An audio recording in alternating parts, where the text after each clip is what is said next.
O Entenda Direito dessa quarta-feira falará sobre a lei do superendividamento, que é a lei 14.181/2021. Por que a gente está trazendo esse assunto do superendividamento para os telespectadores que nos ouvem?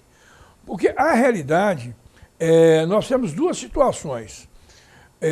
O superendividamento com empréstimos bancários, o superendividamento com os empréstimos feitos nas instituições de empréstimos, que são as financeiras, principalmente atingindo os aposentados. Ou seja, faz-se um empréstimo consignado quando a pessoa já pagou 8 ou 10 parcelas, essas empresas começam insistentemente ligar para o tomador de empréstimo, dizendo que você tem uma margem, você quer renegociar sua dívida, nós vamos aumentar o prazo e vamos diminuir o valor que você está pagando e você alonga a sua dívida. Muitas das vezes, o tomador de empréstimo, não conhecedor das regras, não analisa o que está sendo proposto e aí começa um ciclo vicioso de se tomar empréstimo. E a lei diz o seguinte, você não pode comprometer mais do que 35% da sua renda. Isso é um cálculo já estabelecido por estudos feitos pelos especialistas em direito bancário e direito financeiro. Então, eu pontuei aqui algumas situações onde a pessoa se enquadra, como é que se enquadra. É importante dizer que se você for contratar e deve contratar um advogado especialista em direito financeiro e direito bancário.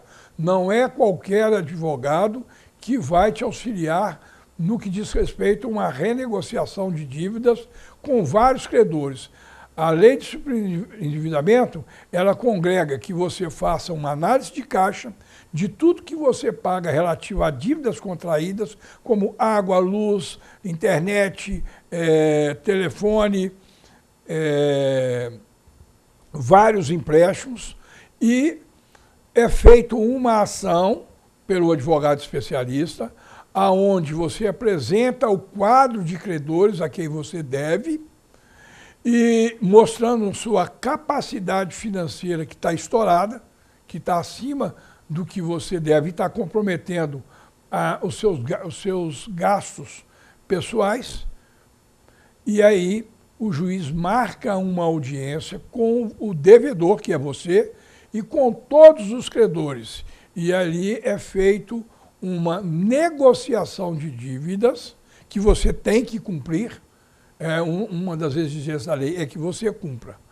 E aí você faz uma negociação com todos os credores, alongando o prazo e demonstrando que você só pode comprometer, no máximo, 35% dos seus rendimentos. Isso aí você pode repactuar os empréstimos consignados, isso aí vale para os aposentados, e você pode repactuar todas as dívidas contraídas. Eu sinalizei algumas situações aqui que eu vou colocar para os senhores. Essa lei vem para garantir a prática de crédito responsável, a educação financeira, prevenção e tratamento de situações de superendividamento, preservação mínima existencial, ou seja, você tem que ter um mínimo para a sua existência. E tem gente que está aí com 60% do comprometimento da sua renda. Possibilidade de rediscutir, repactuar e cumprir obrigações contratuais e financeiras. Essa lei proíbe o assédio para a oferta de créditos, principalmente a idosos e analfabetos.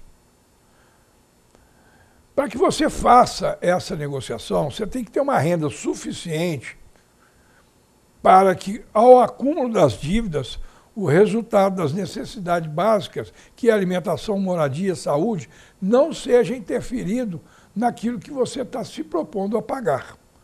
Outra situação é ter contraído a dívida de boa fé ao contratar todas as dívidas. Eu vejo aqui as principais dicas para que você não entre no superendividamento. faça um controle financeiro, efetue sobre educação, estude sobre educação financeira, tenha reserva de emergência, use o dinheiro consciente, corte gastos desnecessários e resolva todas as suas pendências financeiras. Quando a gente diz para resolver todas as suas pendências financeiras, você não, ao negociar uma dívida, você não pode deixar um centavo para trás, porque esse um centavo vira R$1, esse R$1 vira R$1.000, esse R$1.000 vira R$10.000. As dívidas sendo repactuadas, você não pode deixar nada para trás. Tudo aquilo que você deve tem que ser formado no quadro de devedor, que é o que você deve, informando quais são os credores com seus respectivos endereços. Se tiver com cópia contratual dos empréstimos, tem que juntar no processo. Procure sempre um advogado especialista nessa situação. Uma situação também que eu gostaria de trazer é que a súmula 479 do STJ, ele diz o seguinte: as instituições financeiras são responsáveis objetivamente pelos danos gerados por fortuito interno relativo a fraudes e delitos praticados por terceiros no âmbito de operações financeiras. Temos visto muito isso, principalmente nas financeiras, tá certo? Cometer crimes e o próprio beneficiário do crédito, que na sua maioria são os analfabetos e os aposentados, não sabe que estão sendo fraudados. Já falamos sobre isso aqui. Tire o seu CNIS de empréstimo, vê se o que está sendo debitado na sua conta de empréstimo junto ao INSS é aquilo que você contratou. Porque a gente sabe que existem pessoas de instituições financeiras aproveitando do seu parco conhecimento, né, da sua ingenuidade, da sua simplicidade e agregando empréstimos ou alguma seguro por garantia do chamado prestamista e outras situações que eles ganham remuneração sobre isso e você não toma conhecimento. O que eu coloquei também, as dívidas que não prescrevem, são as dívidas de natureza tributária, os alimentos, os trabalhistas, as condenações penais, negociações com credores. Você estava devendo, fez uma negociação com o credor e deixa de pagar, ela não prescreve.